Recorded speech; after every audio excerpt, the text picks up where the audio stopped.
Shirika la upelelezi la Marekani FBI limewafukuza kazi takriban wafanyakazi 10 waliokuwa sehemu ya uchunguzi kuhusu jinsi rais wa Marekani Donald Trump alivyoshughulikia nyaraka za siri baada ya kumaliza muhula wake wa kwanza madarakani.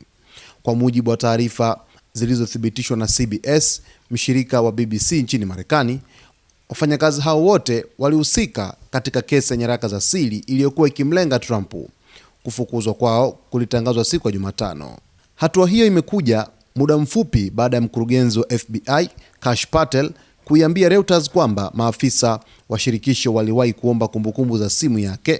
Hatua hiyo imekuja muda mfupi baada ya mkurugenzi wa FBI Kash Patel kuiambia Reuters kwamba maafisa wa shirikisho waliwahi kuomba kumbukumbu za simu yake alipokuwa bado raia wa kawaida kama sehemu ya uchunguzi huo.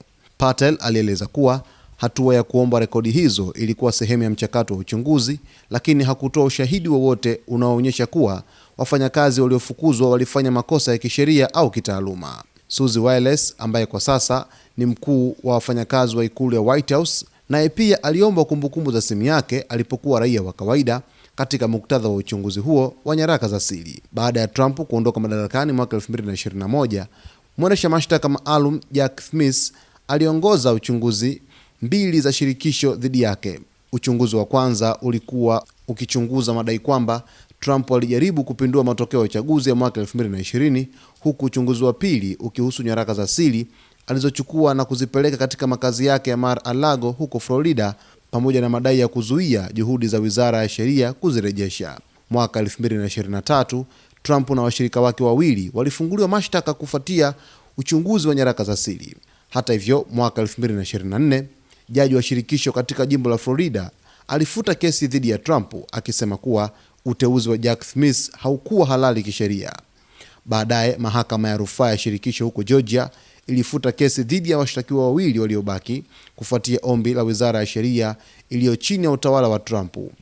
Tangu Trump arejea madarakani mwezi Januari, Wizara ya Sheria na FBI wamechukua hatua dhidi ya baadhi ya wafanyakazi waliohusika katika uchunguzi uliokuwa ukimlenga. Chama cha maajenti wa FBI kimelaani kufukuzwa kwa wafanyakazi hao, kikisema hatua hiyo inadhoofisha shirika na kuondoa wataalamu wenye uzoefu, kuvuruga utulivu wa wafanyakazi na kuhatarisha uwezo wa taasisi hiyo kutekeleza majukumu yake ya kulinda usalama wa taifa. FBI haijatoa maelezo ya ziada kuhusu sababu rasmi za kufukuzwa kwa wafanyakazi hao. Taarifa hii ya kufutwa kazi kwa wafanyakazi 10 wa shirika la upelelezi FBI inasambaa sana hivi sasa pale nchini Marekani, na ikizidi kuibua sintofahamu kubwa kufuatia kufutwa kazi kwa maafisa hao pale nchini Marekani. Basi mtazamaji wetu, endelea kuungana nasi wakati wote kwa kusubscribe channel yetu, kulike, kucomment pamoja na kushare.